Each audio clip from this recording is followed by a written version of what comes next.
ana roho ya Italia? Hapana. Either beki au mshambuliaji? Hapana. Sasa kuna story moja inamhusu nyota wa zamani wa timu ya taifa ya Italia. Anaitwa Roberto Baggio. Roberto Baggio bwana, yeye alizaliwa Februari 18 mwaka 1967. Ni muda mrefu kidogo. Kwa hivi sasa tunapozungumza na miaka 58 plus huko. Sasa yeye wazazi wake anaitwa Matilde na mwingine anaitwa Florindo Baggio. Umeona bwana, yeye ni mtoto wa 6 katika familia ya watoto 8. Ambapo ana mdogo wake pia wa kiume aliyezaliwa mwaka 1974, alikuwa ni mchezaji wa mpira pia. Huyu jamaa kwanza, kuna baadhi ya watu, wale watu wakubwa kwenye mpira wanapenda kumuita kwamba a man and a half. Wanamuita a man and a half, yani mtu na nusu.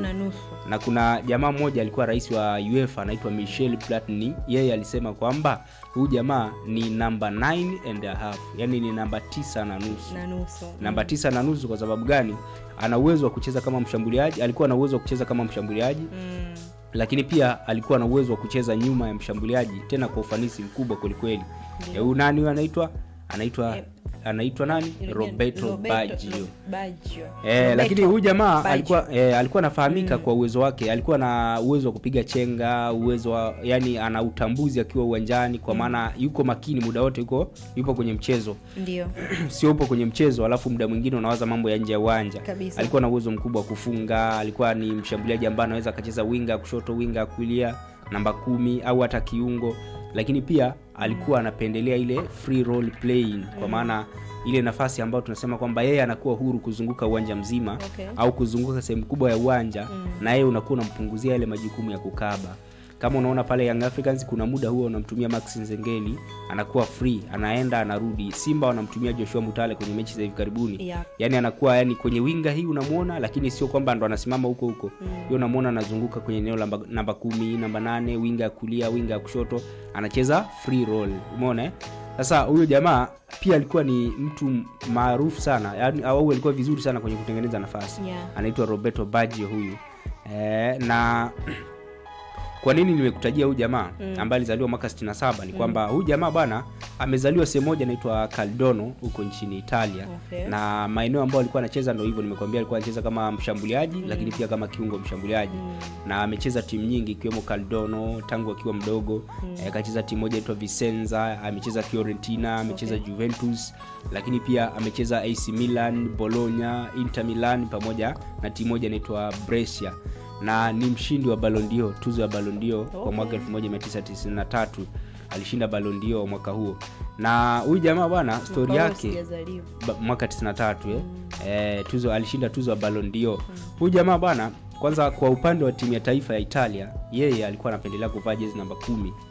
Alikuwa anapendelea kuvaa jezi namba 10 na anatajwa alikuwa anavaa jezi namba 10 au hata namba 9 alikuwa anavaa, kwa sababu pia namba za jezi zilikuwa zinabadilika kulingana na nini?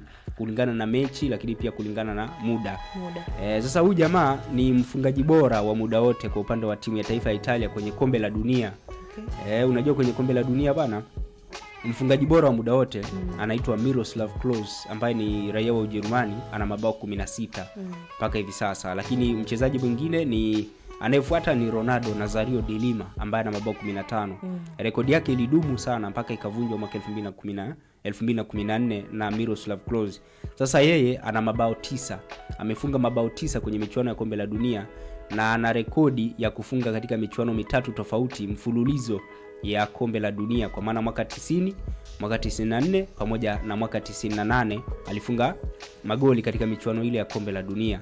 Na magoli yake 9 yanamweka sambamba na jamaa mmoja anaitwa Paolo Rossi pamoja na Cristiano Vieri ambao wote ni Waitaliano na wana mabao 9 kwenye kombe la dunia. Sasa huyu jamaa ana jina la utani ambalo anaitwa Il Divine Codino, kwa maana the divine ponytail. Kwa sababu ya nini? Kwa sababu ya style yake ya nywele. Yaani nywele zake ndefu, lakini huwa anafunga ribbon fulani hivi. Ribbon ambayo ina rangi ribbon hapa au nyeusi. Yeye sasa alikuwa anapiga ribbon yenye rangi hizi 3. Rangi ya njano, rangi nyekundu pamoja na rangi ya blue, ile ribbon ambayo alikuwa anaifungia nywele. Sasa wakawa wanamuita kwamba Il Divine Codino, kwa maana the divine ponytail. Na hii unajua ilikuwa inatokana na nini? Ni kutokana na imani yake. Ni huyu jamaa ni Buddha. Wanaitwa Buddhist wale watu. Wale watu hii imani ipo sana nchini Japani pamoja na India kule. Wakiwa nasali bwana wanaweka vidole hapa, wanaweka ishara zao kama hivi. Wanaweka kama hivi. Na kuna jamaa mmoja wa Torino pale, alikuwa Torino, anaitwa nani, striker wao mmoja, Andrea Belotti.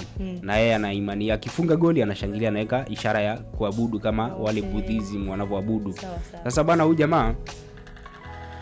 jamaa kwanza story yake kidogo ni ya kuvutia, lakini pia ni ya kuhuzunisha na ya kuonea huruma. Unajua huyu jamaa wanaita kwamba a man died standing, kwamba ni mtu aliyefariki akiwa amesimama. Mtu aliyefariki akiwa amesimama. Naona umeshtuka hapo. Nimeshtuka mtu aliyefariki akiwa amesimama. Unajua ilikuwa ni kwenye kombe la dunia mwaka 1994. Ikumbukwe alishinda Ballon d'Or 93 huyu. Sasa mwaka 1994 kwenye mechi ya finali ya kombe la dunia dhidi ya timu ya taifa ya Brazil, yeye alipaswa kwenye penalti zile.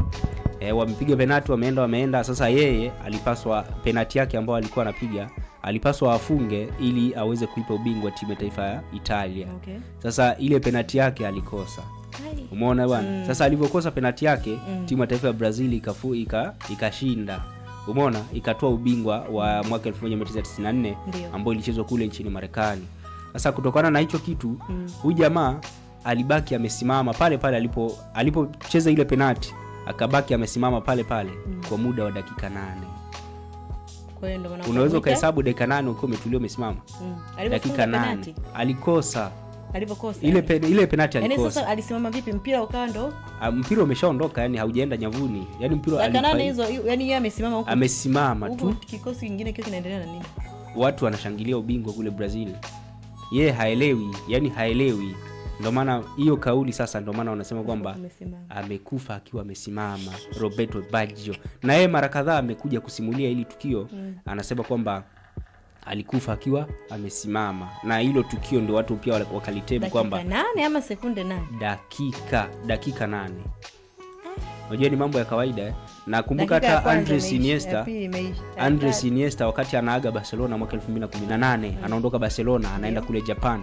Alikaa uwanjani pale kwenye kile kiduara kile cha katikati ya uwanja. Alikaa kwa muda wa nusu saa dakika 30 hizo amekaa pale atafakari. Watu wote wakawa wameshaondoka hadi uwanjani, yeye akawa amebaki pale. Anatafakari, anaondoka kwenye maisha ambayo ameyazoea. Unajua hakuna kitu kibaya kama kuaga.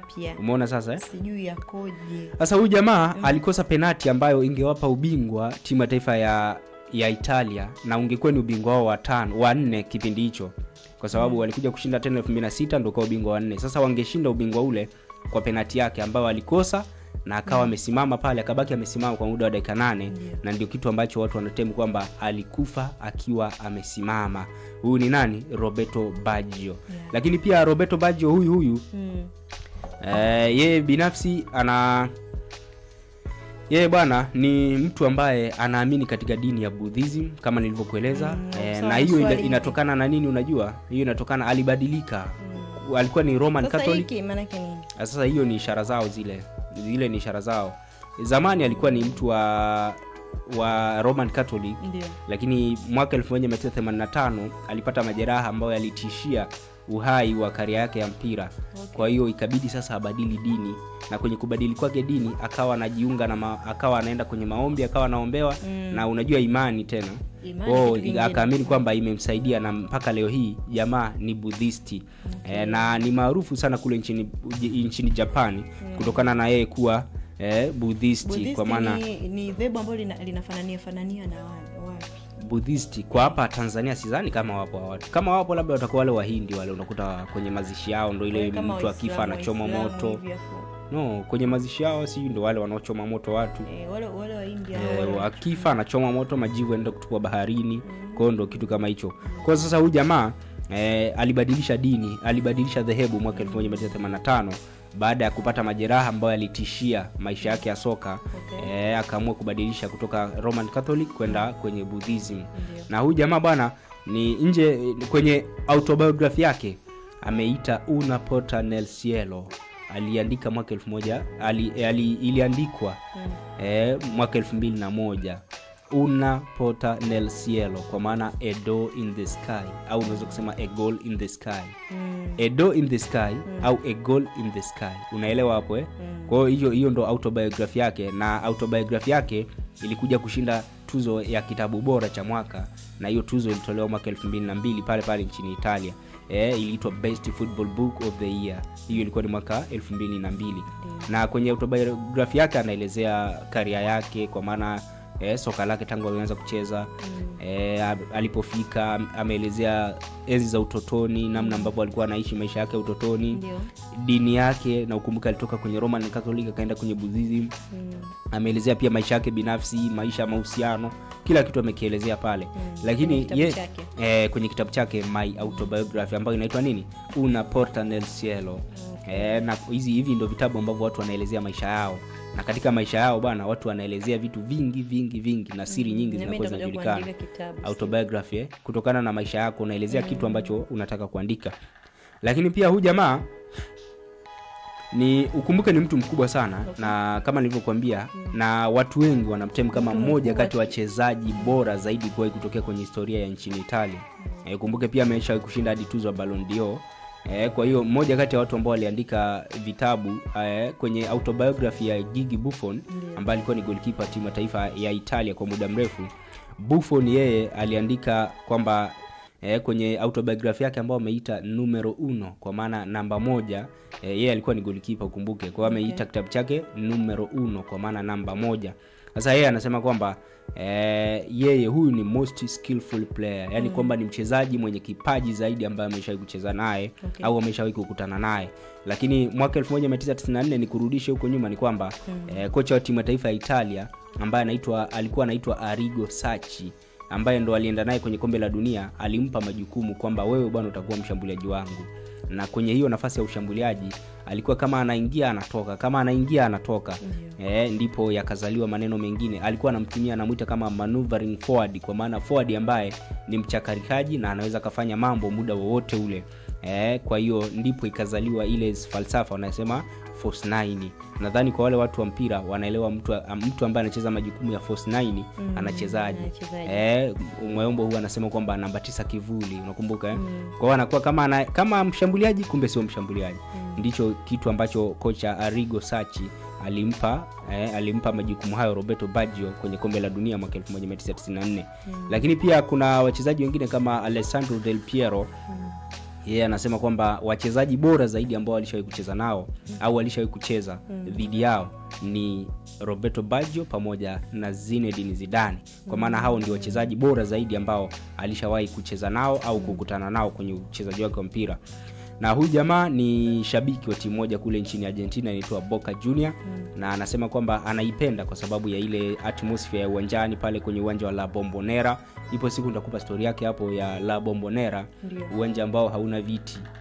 Watu wametoa viti, wewe unaenda uwanjani sio kukaa. Kama unataka kukaa, kata tiketi ya VIP, kakae na marais wa timu huko. Ila huko kwa mashabiki bwana, kwenye mzunguko huko ni kusimama tu, ni kucheza tu mpaka majukwaa huwa yanacheza, yananesa.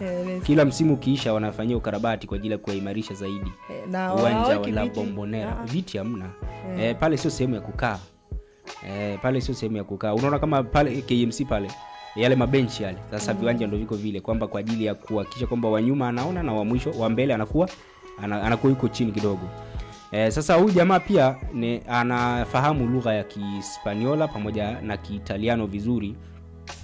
Na yeye huyu jamaa alioa mwaka 1989, lakini pia ni ambassador wa Goodwill, kwa maana zile harakati za kupambania mambo ya afya za wanadamu, kusimamia zile harakati za kusimamia haki za binadamu. Sasa yeye ni ambassador, kwa maana ni balozi, na ubalozi huu aliteuliwa na Umoja wa Mataifa. Na amehusika kwenye mambo kadha wa kadha, ikiwemo pia kusaidia watu walioathiriwa na tetemeko la ardhi kule nchini Haiti. Lakini pia amepambana na homa ya mafua ya ndege, kama ulichowahi kusikia mafua ya ndege. Lakini pia kwenye masuala ya kisiasa amekuwa pia ni mtu muhimu, kwa sababu yeye ni balozi wa UN, na alishawahi kumsaidia pia kiongozi wa upinzani wa nchi moja inaitwa Burma, iko pale Burma, sasa hivi inaitwa Myanmar. Iko kule barani Asia. Sasa kiongozi wao wa upinzani anaitwa Aung San Suu Kyi. Aung San Suu Kyi. Sasa yeye jamaa alimsaidia kutoka gerezani. Kwa hiyo unajaribu kuona kwamba ameplay part kubwa pia. Na kutokana na kazi zote hizo ambazo amekuwa assigned na Umoja wa Mataifa, huyu jamaa alishinda tuzo ya amani ya Nobel mwaka 2010, tuzo ambazo zilitolewa kule Hiroshima nchini Japan.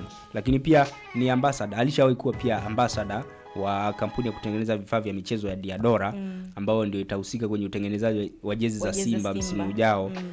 Lakini pia huyu jamaa alishawahi kuimbiwa nyimbo kabisa. Unaona yani mtu anakuwa anakukubali mpaka anatunga wimbo anaupa jina lako. Alishawahi kuimbwa nyimbo moja inaitwa Baggio. Hiyo nyimbo ilitolewa na Lucio Dalla. Lakini pia Miles Kane alitoa nyimbo inaitwa Baggio. Huyo ndo Roberto Baggio, mmoja kati ya watu ambao wana historia kubwa kwenye soka la Italia, lakini pia ni maarufu kutokana na kile ambacho kinaitwa kwamba alikufa akiwa amesimama. Na hiyo ilikuwa ni baada ya kukosa penalti kwenye mechi ya finali ya mwaka 1994. Roberto Baggio.